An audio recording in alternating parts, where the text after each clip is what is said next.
मशितांगे शोभामो वृंदावने कृतयः मुनिगांगे संगम राधा मुकुंद युगलम तदेहं नमामि। नारायणं नमस्कृत्य नरं चैव नरोत्तमं देवीं सरस्वतीं व्यासं ततो जयमुदीरयेत्।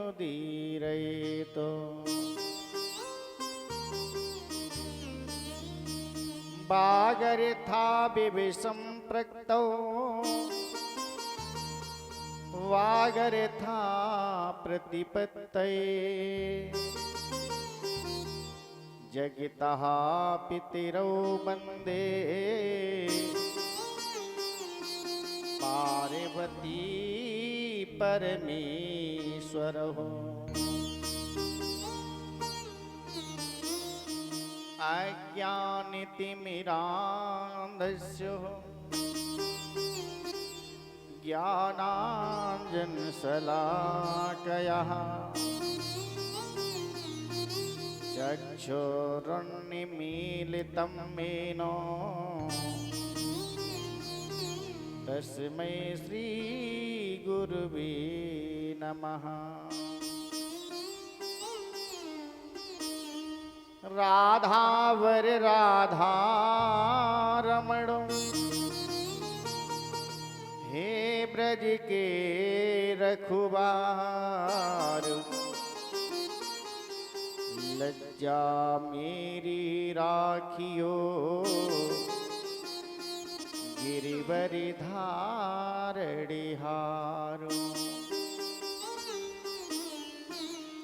लेति सदा सुध दीन की सहज दया के धाम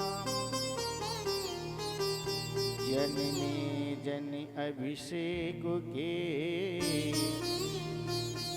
प्रभु श्री सीताराम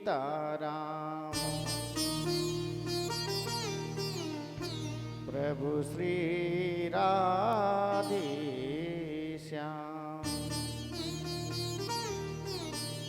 बोले गोविंद भगवान की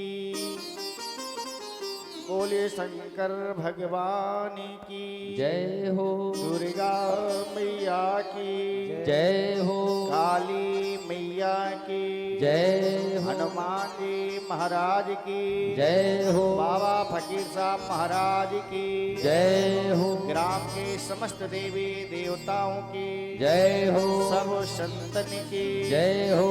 सब भक्तन की जय हो। सदगुरुदेव भगवान की जय हो। अपने अपने माता पिता की जय हो। भागवत भगवान की जय हो। जय जय श्री राधे।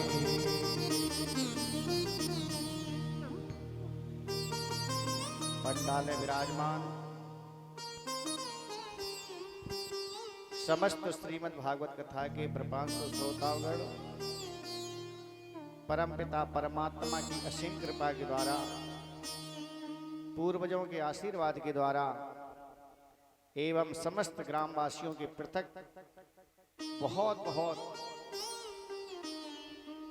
श्रद्धा भाव भक्ति के द्वारा प्रयास के द्वारा जो श्रीमद् भागवत महापुराण का दिव्य आयोजन चल रहा है, जिसका आज चतुर्थ दिवस है। दिन प्रतिदिन ये सत्संग विराम की ओर जा रहा है। जो समय निकल रहा है ये समय दोबारा जीवन में मिलने वाला नहीं है। तो ये भी कोई भरोसा नहीं है कि पुनः हमको सत्संग मिलेगा या नहीं मिलेगा, किसी ने नहीं जान पाया। क्योंकि जब जीवन का ही कोई भरोसा नहीं है तो ये कैसे निश्चित कर लिया जाए कि हमको पुनः सत्संग मिलेगा। इसलिए अपना मानव तन धन बनाने के लिए हम लोगों को सत्संग अवश्य करना चाहिए। भोले बाबा कहते मैया पार्वती से, उमा कहूं निज अनुभव अपना, सत्य हरि भजन जगत सब सपना। भगवान ने कृपा की है, संयोग बना है, और फिर भी अगर आप ज्ञानमयी गंगा में, भक्तिमयी गंगा में डुबकी नहीं लगा पा रहे हैं, इसमें भगवान का कोई दोष नहीं होगा, ये तुम्हारे कर्मों का दोष होगा। जिस प्रकार से रात में स्वप्न देखते हैं ना, वो जैसे आंख खुली कहीं कुछ नहीं है, वैसे ही जीवन हमारा आपका है। जब तक श्वासें चल रही हैं तब तक सब कुछ दिख रहा है, और जिस दिन ये श्वास बंद हो जाएगी ना, न कोई देखने वाला होगा न कोई दिखाने वाला होगा। इसलिए परमात्मा ने बहुत बड़ी कृपा की हम लोगों पर, तो हम लोगों को ये सत्संग नसीब हो रहा है। इसलिए आप लोगों से विनम्र निवेदन है, ग्रह कारज नाना जंजाला, वो तो करना ही पड़ेगा, बस क्या कुबस करना पड़ेगा, लेकिन मानव जीवन धन्य तभी होगा कि इसी में से अमूल्य समय निकाल करके हम आप पंडाल में बैठ करके भगवान की कथा को श्रवण कर ले। अगर आप भगवान की कथा को सुनेंगे तो भगवान आपकी व्यथा को भी सुन लेंगे। अगर आप भगवान की कभी कथा नहीं सुनेंगे तो भगवान भी आपकी कभी व्यथा को नहीं सुनेंगे। आइए दोबारा भगवान नाम संकीर्तन करते हैं, उसके उपरांत भक्त एवं भगवान की पावनमयी कथा। सभी भक्त लोग बड़े भाव के साथ ताली बजा करके बोलेंगे, हरि गोविंद जय जय हरि गोपाल जय जय।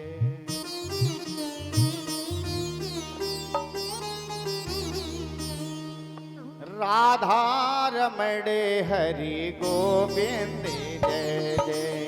राधा रमण हरि गोविंद जय जय। गोविंद जय जय हरि गोपाल जय जय। गोविंद जय जय हरि गोपाल जय जय।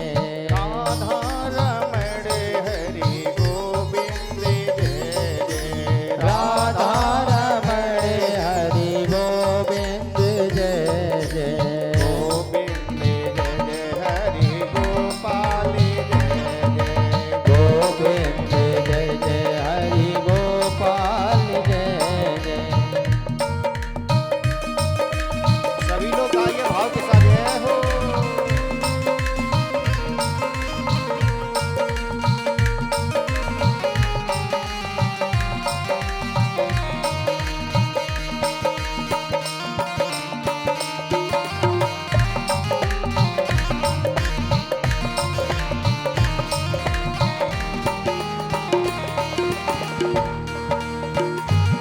ब्रह्मा की जय जय, विष्णु की जय जय। ब्रह्मा की जय जय, विष्णु की जय जय। ब्रह्मा की जय जय, विष्णु की जय जय। ब्रह्मा की जय जय, विष्णु की जय जय।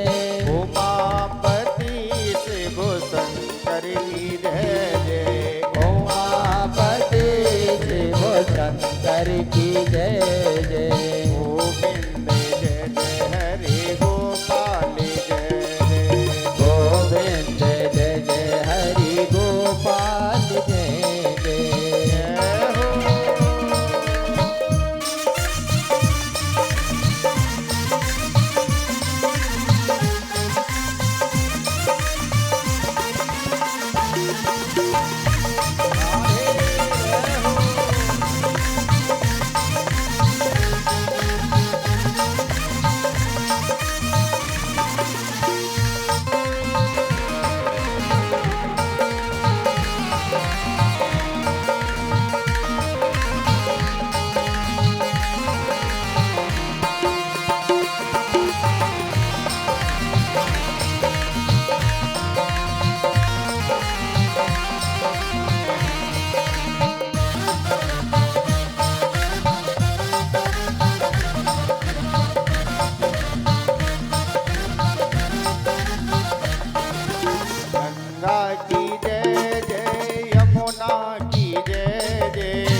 यमुना की जय जय गंगा की जय जय यमुना की जय जय गंगा की जय जय यमुना की जय जय सरस्वती त्रिवेणी की जय जय सरस्वती त्रिवेणी की जय जय गोविंद जय जय हरि गोपाल जय जय गोविंद जय जय हरि गोपाल जय जय गोविंद जय जय हरि गोपाल जय जय गोविंद जय जय हरि गोपाल जय जय गोविंद जय जय हरि गोपाल जय जय गोविंद जय जय हरि गोपाल जय जय गोविंद जय जय हरि गोपाल जय जय गोविंद जय जय हरि गोपाल जय बोले गोविंद भगवान की जय देखिए, जो भी भक्त सच्चे भाव से भगवान की शरण में पहुंच गया है, भगवान ने सबको स्वीकार किया है। ध्रुव जी पहुंचे, देखो ध्रुव जी पर भी कृपा कर दी। प्रहलाद जी पहुंचे, प्रहलाद जी पर कृपा कर दी। भक्ति स्वयं भगवान की शरणागत हो गई, तो दोनों पुत्र ज्ञान वैराग वृद्धापन अवस्था में पड़े थे, वो भी जवान हो गए। भगवान ने सबरी पर भी कृपा की। ऐसा कोई नहीं है कि जिस पर भगवान की कृपा ना बरस रही हो, लेकिन भगवान की कृपा का एहसास करना पड़ेगा। भगवान की कृपा साक्षात दिखाई नहीं पड़ेगी, एहसास करिए कि भगवान की हमारे ऊपर कितनी बड़ी कृपा है। पहला सुख निर्मल काया, बताओ कृपा है या नहीं है? रोगी हो जाते तो क्या कुछ कर लेंगे हम आप? दूजा सुख है घर में माया, व्यवस्था बढ़िया है, अरे भगवान की बहुत बड़ी कृपा है। संतान संस्कारवान है, हाँ अरे बहुत ही कृपा। परिवार में कोई गड़बड़ी तो नहीं चल रही है ना, बहुत बढ़िया आनंद हो रहा है, ये तो सबसे बड़ी कृपा। जीते जागते हमको आपको स्वर्ग मिल रहा है, और बहुत से लोग ऐसे भी समाज में हैं कि पूरा जीवन नरक में निकल जा रहा है। ना मान है, ना सम्मान है, ना कोई ठीक से बोलने वाला है। बताओ कुछ कर सकते हैं? इसलिए भगवान ने जो भी दिया है, प्राप्त सा पर्याप्त, जो भी दिया है ये समझिए भगवान ने बहुत कुछ दिया है। अब सुख कैसे मिलेगे, इतने में सुख कैसे मिले? आप हमेशा अपने से बड़े आदमी को जब भी देखेंगे तो आपको सुख कभी नहीं मिलेगा। ये संसार एक से एक बड़े लोग पड़े हैं यहाँ पर। अगर आप खुश रहना चाहे तो जिंदगी में हमको आपको हमेशा अपने से छोटे व्यक्ति को देखना चाहिए। अरे भगवान की कृपा से हमारे पास एक घर तो है। ऐसे ऐसे लोग हैं बेचारे के पास रहने के लिए घर नहीं है, किराए पर रह करके गुजारा कर रहे हैं, और किराया समय पर ना दे पाए तो मकान मालिक की सुननी भी पड़ेगी। उनसे अच्छे हम आप हैं या नहीं हैं? तो भगवान की कृपा का एहसास करना चाहिए। ऐसा कोई नहीं है संसार में जिस पर भगवान की कृपा ना बरस रही हो। कृपा की ना होती जो आदत तुम्हारी, तो सुनी ही रहती अदालत तुम्हारी। कोई नहीं है ऐसा जिस पर भगवान की कृपा ना हो। भगवान केवल इंसानों पर ही कृपा नहीं करते हैं, भगवान तो जीव मात्र सब पर कृपा करते हैं। राजा परीक्षित ने श्री सुखदेव भगवान से निवेदन किया है कि भगवान ने इंसान के सिवा किसी और जीव पर भी कृपा की है। सुखदेव भगवान बोले बिल्कुल की है। तो महाराज बताओ किस पर भगवान ने कृपा की? श्री सुखदेव भगवान कहते राजन, आसीद गिरिबरो राजस्त्री कूट इति विश्रुतः क्षीरोदीनः वृता श्रीमान योजनायुते मुक्षितः। राजन, एक त्रिकूट नाम का पर्वत है जिस पर बहुत सुंदर वृक्ष है, वृक्षों की सुंदर छाया है। उसी छाया में अनेक जंगली जानवर निवास करते हैं और उसी पर्वत पर एक हाथियों का बहुत विशाल झुंड रहता है। उनमें जो श्रेष्ठ है जिसका नाम है गजेंद्र, राजन बहुत बड़ा बलशाली है। इतना बलशाली है महाराज, गजेंद्र जंगल में जिधर से निकलता है ना तो जंगली जानवर केवल देख ले कि गजेंद्र आ रहा है कि रास्ता खाली करके भागना शुरू कर देते हैं। गजेंद्र ने जहां 2-4 बार ये दृश्य देखा कि हमारे आते आते रास्ता खाली हो जाता है, तुरंत अभिमान हो गया। को नहीं अस जन्मा जग माही, प्रभुता पाए काय मद नाही। ये स्वाभाविक है, अगर आपको प्रभुता मिलेगी ना अहंकार हो ही जाता है। जैसे इसको अहंकार हुआ, भगवान कभी अहंकार को जीवित नहीं रखते हैं। एक दिन क्या हुआ, यही गजेंद्र अपने परिवार के साथ में जल को पीने के लिए पर्वत के नीचे आया। विशाल सरोवर है, जल पीने लगा, सूंड में भर करके जल को ऊपर डाल रहा है। उसके बाद में सूंड में जल भर भर के अपने बच्चों को स्नान कराने लगा। इतना मस्त हो गया, इतना मस्त हो गया कि उसी समय पर उसी सरोवर में एक गिरहा रहता है, मगर रहता है। मगर ने आकर के गजेंद्र के पैर को पकड़ लिया, ताकत लगा करके भीतर की ओर खींचना शुरू कर देता है। और जैसे गिरहा भीतर खींचना चाहता है, गजेंद्र ताकत लगा रहा है बाहर खींचने के लिए।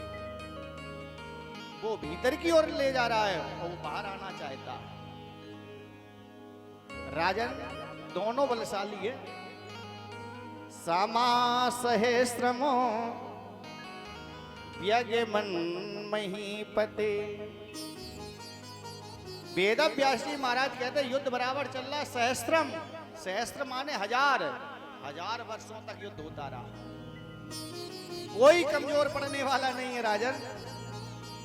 अंत में क्या हुआ,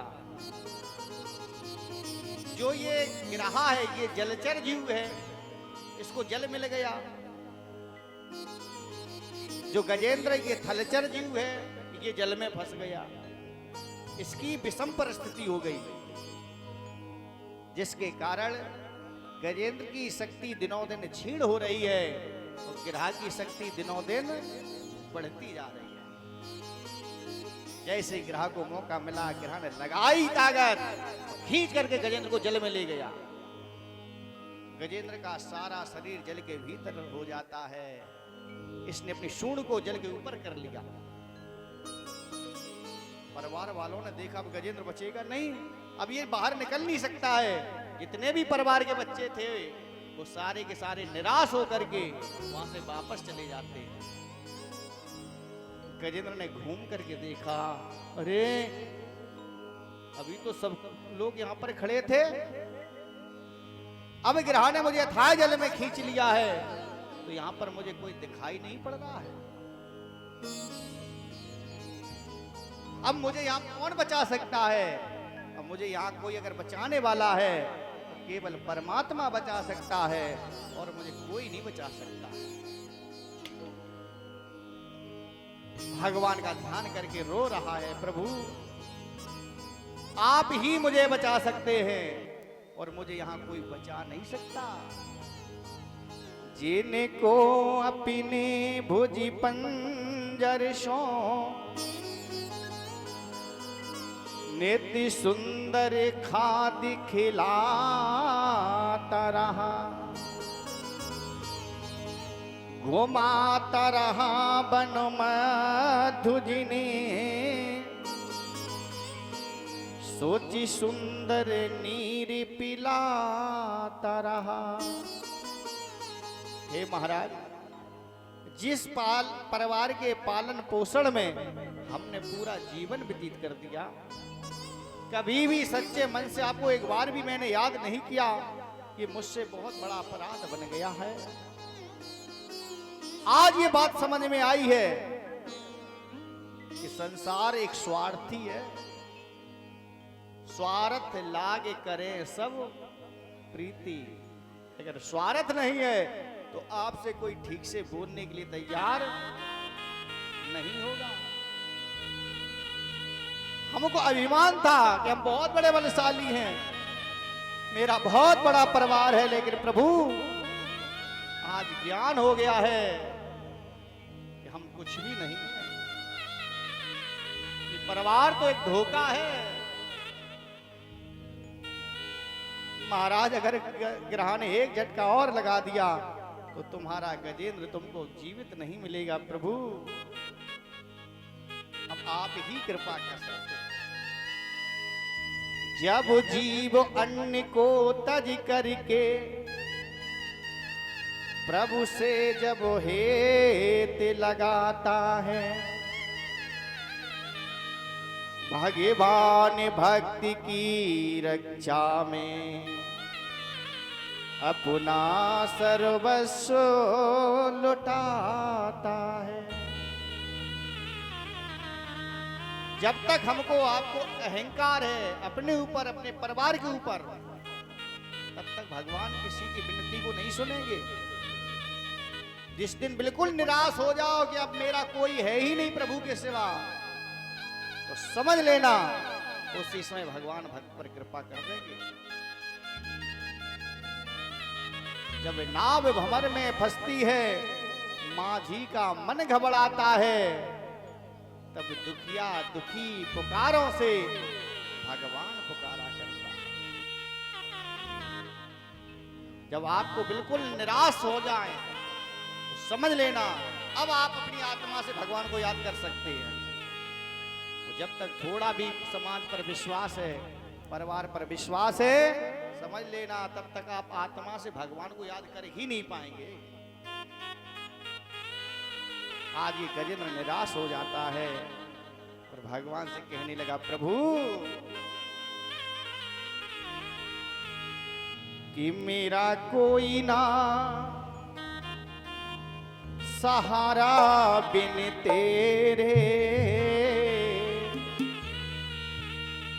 घनश्याम समरिया मेरे, मेरा कोई ना सहारा बिन तेरे, घनश्याम समरिया मेरे, मेरा कोई ना सहारा बिन तेरे, घनश्याम समरिया मेरे, मेरा कोई ना सहारा बिन तेरे, घनश्याम समरिया मेरे।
अब विश्वास हो गया, अब कोई मुझे बचाने वाला है तो केवल परमात्मा है, उसके सिवा मुझे कोई नहीं बचा सकता।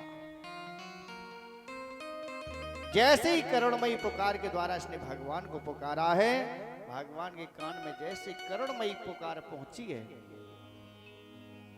गज की पुकार जब हरि कान आई है, लाग नहीं देर शीघ्र चक्र ले धाये हैं।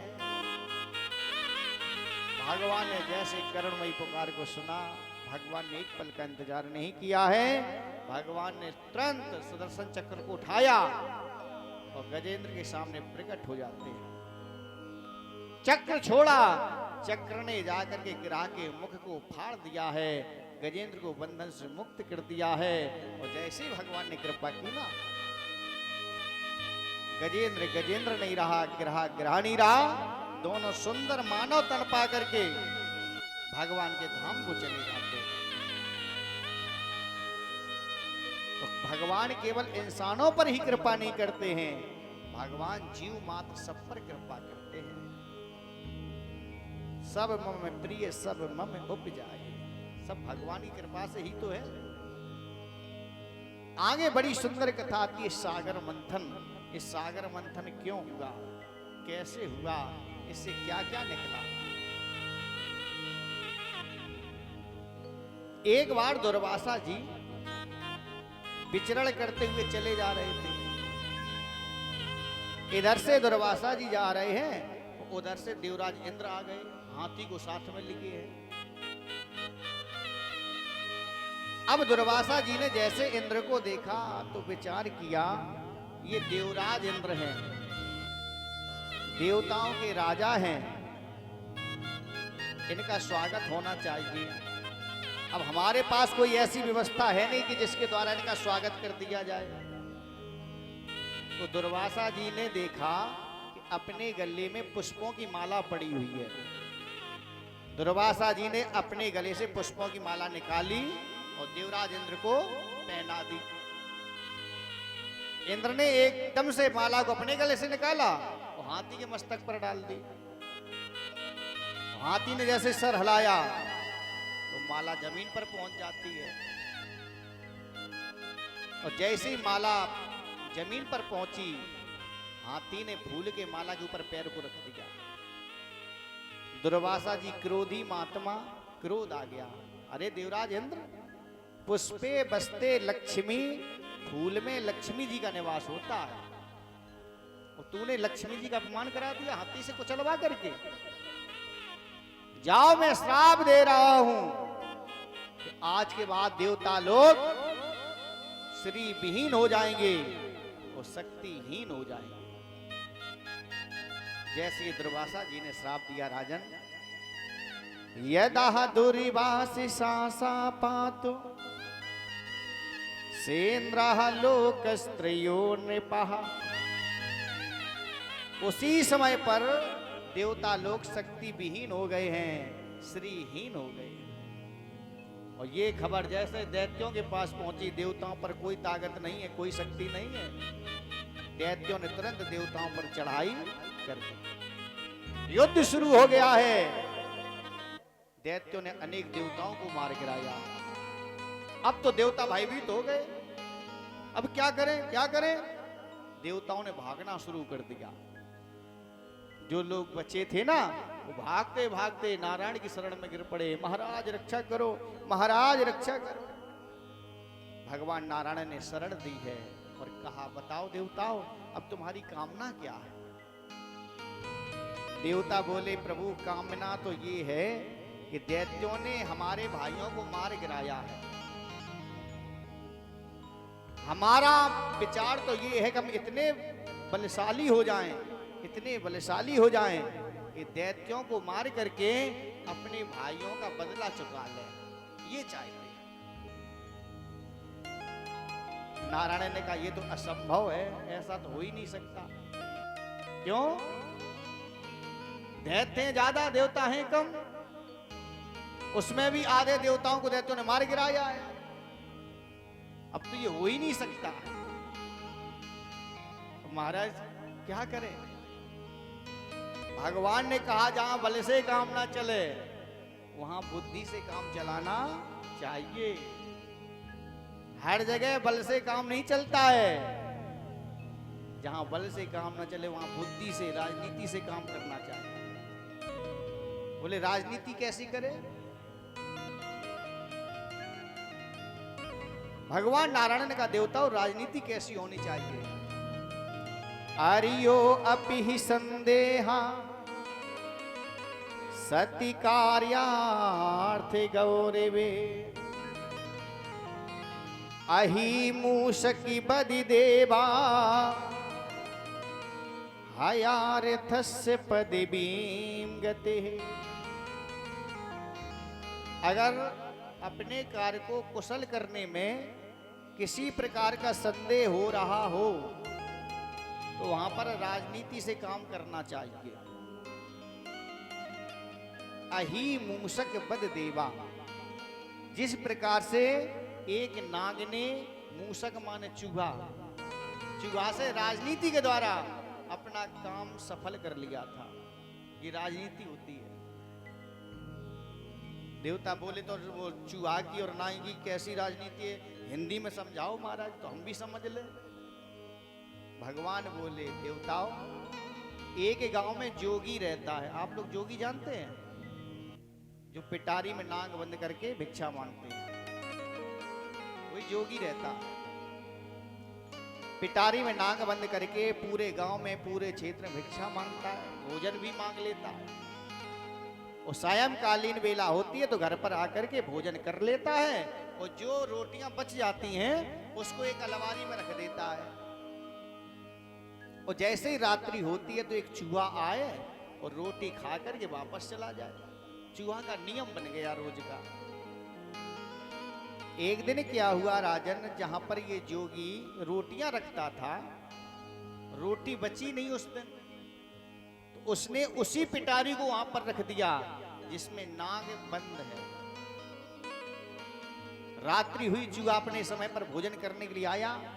चूहा ने देखा, अच्छा बारे जोगी बहुत होशियार बन रहे हो। वैसे तो रोटियों को ऐसे खुल करके रख देते थे, आज तूने रोटियों को पिटारी में बंद करके रखा है और बांस की पिटारी है तुम्हारी। तुम ये नहीं जानते हो कि मेरे दांत इतने तीखे हैं, इतने तीखे हैं कि पिटारी में हम छेद कर लेंगे और रोटी खा करके ही वापस जाएंगे। ये सोच करके उस चूहा ने पिटारी में छेद करना शुरू कर दिया। और जैसे ही छोटा सा छेद हुआ है, नाग ने भीतर से फुसकार लगाई, चूहा कूद के दूर गिरा जा करके। हे भगवान, ये कैसी रोटियां हैं, ये तो फुसकार लगा रही हैं। घबरा गया, विचार कर रहा चलो देख तो ले हैं कैसी रोटी। धीरे से हिम्मत जुटा करके फिर आया पिटारी के पास में और जैसे ही नजर डाली पिटारी के भीतर तो भीतर नाग देवता बैठे थे। चूहा घबरा गया। नाग ने कहा, चूहा भैया क्यों घबरा रहे हो, क्यों घबरा रहे हो? भैया इस जोगी ने मुझे बंदी में रखा है, बंधन में रखा है। अगर तुम्हारी थोड़ी और कृपा हो जाए, अगर आप थोड़ा छेद और बड़ा कर दें तो हम भी बंधन से मुक्त हो जाएंगे। चूहा बोला, हम और छेद बड़ा कर दें, आप बाहर आकर के मुझे खा नहीं लेंगे? हमारी तुम्हारी तो बहुत बड़ी दुश्मनी है। नाग बोला, ना भैया, जब दुश्मनी थी तब थी, अब नहीं है दुश्मनी। अम्मा कसम, दादा कसम, भैया कसम, हमने तो चूहा खाने बंद कर दिए। चूहा बोला, कब तुमने खाने बंद कर दिए चूहा? नाग बोला, नीमसार हम गए थे, नीमसार, वहां पर हमने चूहा खाने बंद कर दिए थे, आप मुझे बाहर निकाल। चूहा मीठी मीठी बातों में फंस गया। चूहा ने छेद पर्याप्त कर दिया। नाग ने विचार किया, अब तो हम निकल ही जाएंगे। और जैसे ही छेद पर्याप्त हुआ और नाग जैसे ही बाहर निकला, नाग ने चूहा को पकड़ लिया। अब चूहा चींची चींची चींची कर रहा है। नाग ने कहा चींची चींची से काम नहीं चलेगा, अब हम तुमको खाएंगे छोड़ेंगे नहीं। चूहा ने कहा भैया अपनी बात से पीछे हो रहे हो आप, आपने एक सौगंध खाई थी कि हमने चूहा खाने बंद कर दिए हैं, अब मुझे क्यों खा रहे हैं आप। नाग ने कहा पूरी पूरी बात बताओ, हमने कहां पर चूहा खाने बंद किए थे। चूहा ने कहा आप बोले थे कि नीमसार में हमने चूहा खाने बंद कर दिए थे। नाग बोला तो ये नीमसार तो है नहीं, ये तो चिमकुनी है, यहाँ की कोई बात नहीं है, हम खा लेंगे। ये कह करके नाग ने चूहा को खा लिया। ये राजनीति होती है महाराज, जो बात बात पर कसमें खाए उस पर कभी विश्वास नहीं करना चाहिए। बर्तन वही टपकते हैं जो अक्सर फूटे होते हैं, सौगंध है तो वही खाते हैं जो लोग झूठे होते हैं। सही इंसान जल्दी से कसम नहीं खाता है, उसको कसम खाने की जरूरत नहीं पड़ती है, उसकी बात में दम होती है ना। और जिनकी कोई बात का ठिकाना ही नहीं है वो तो सौगंध खा खा कर किसी को तो फांसी लेंगे अपने जाल में। भगवान नारायण ने कहा देख ली राजनीति, इसी प्रकार से देवताओं तुम भी दैत्यों के साथ में राजनीति से अपने काम को सफल कर लो। देवराज इंद्र बोले महाराज हम लोग कैसे राजनीति करें। तो भगवान ने कहा इंद्र आप दैत्यराज बलि के पास जाइए और बलि से बोलो जाकर के भैया कि हम लोग सौतेले भाई हैं, दैत्य और देवता सौतेले भाई हैं। कश्यप जी की दो रानियां हैं दिति और अदिति, जो दिति से संतानें हुई हैं वो दैत्य बनी, जो अदिति से संतानें हुई हैं वो देवता बनी है, एक पिता की है दोनों। कहो जाकर के बलि से कि भैया हम लोग सौतेले भाई हैं, युद्ध होता है, अनेक दैत्य मर जाते हैं, अनेक देवता मर जाते हैं, ये अच्छी बात नहीं है। ऐसा करें हम लोग मिलजुल करके मंदराचल पर्वत को उखाड़ लें और सागर का मंथन कर लें, अमृत निकलेगा, देवता भी अमृत पी लेंगे, दैत्य भी अमृत पी लेंगे, फिर दोनों लोग अमर हो जाएंगे।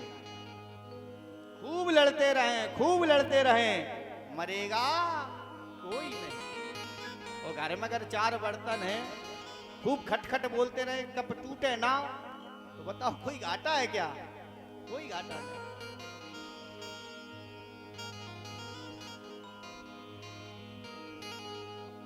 देवराज इंद्र बोले नारायण तो अमृत हमको मिल पाएगा या दैत्य लेकर के भाग जाएंगे? भगवान नारायण ने कहा ये हमारे ऊपर छोड़ दो ये काम, अमृत पूरा का पूरा देवताओं को मिलेगा, दैत्यों को एक बूंद अमृत नहीं मिलेगा। करो जाकर के संधि, करो जाकर के मंदराचल पर्वत को खाड़ करके सागर मंथन। जैसे भगवान ने ये बताया, देवराज इंद्र देवताओं के साथ में दैत्यराज बलि से संधि कर लेते हैं और पर्वत को खाड़ लेते हैं। मंदराचल पर्वत को खाड़ करके समुद्र के तट पर रख दिया। अब विचार करने लगे मथाने की व्यवस्था तो हो गई, लेकिन बिना रस्सी के मंथन कैसे होगा? अब रस्सी इतनी लंबी कहां से आए जो पर्वत में लिपट जाए? देवता बोले चलो भैया बासुकी नाग इतने लंबे हैं, अगर बासुकी नाग आकर के पर्वत में लिपट जाएंगे तो रस्सी का काम चल जाएगा। दैत्य देवता लोग बासुकी नाग से प्रार्थना करते हैं, बासुकी नाग आए और पर्वत में लिपट जाते हैं। देवता बोले चलो हो जाए सागर का मंथन। दैत्यों ने बासुकी नाग के मुख को पकड़ा है और दैत्यों ने पूंछ को पकड़ा है। दैत्यों ने जैसे मुख को पकड़ा, देवताओं ने जैसे पूंछ को पकड़ा और होने लगा सागर का मंथन। और जैसे ही मंथन हो रहा है, अब बासुकी नाग के मुख से विष निकल रहा है और विष जिस दैत्य पर पड़ता है वो दैत्य तुरंत जल करके भस्म हो जाता है। लेकिन देवताओं को कोई परेशानी नहीं है, पूंछ पकड़े है ना। सर्वप्रथम मंथन करते करते हलाहल निकला है, विष निकला है। देवता बोले नारायण नारायण, आपने कहा था अमृत निकलेगा, अमृत निकलेगा, अमृत तो निकला नहीं है, ये तो विष निकल पड़ा है, इसका क्या करें? इससे तो सृष्टि का विनाश हो सकता है। घबरा रहे हैं दैत्य देवता। भोले बाबा वहीं विराजमान है। भोले बाबा ने कहा क्या हो गया? देवता बोले अरे भोले बाबा, मेहनत बेकार हो गई। अरे हमने इसलिए ये परिश्रम किया था कि अमृत निकलेगा, अमृत तो निकला नहीं है, इसमें तो हलाहल विष निकला, इसका क्या करें? भोले बाबा बोले तो लाओ हम पी ले। देवता बोले भोले बाबा मर जाओगे कि हलाहल है। भोले बाबा बोले कितना भी हलाहल क्यों ना हो, हम इसको पी लेंगे, हम मरेंगे नहीं। देवता बोले समझ लो जहर है। भोले बाबा बोले भले ही जहर क्यों ना हो, हम इसको भी अमृत कर लेंगे। सेवे बोले मेरे लिए रहने दो ये काम, कर लेगा विष को भी अमृत एक राम का नाम। अरे मेरे आराध्य राम जी का नाम इतना अमृतमय है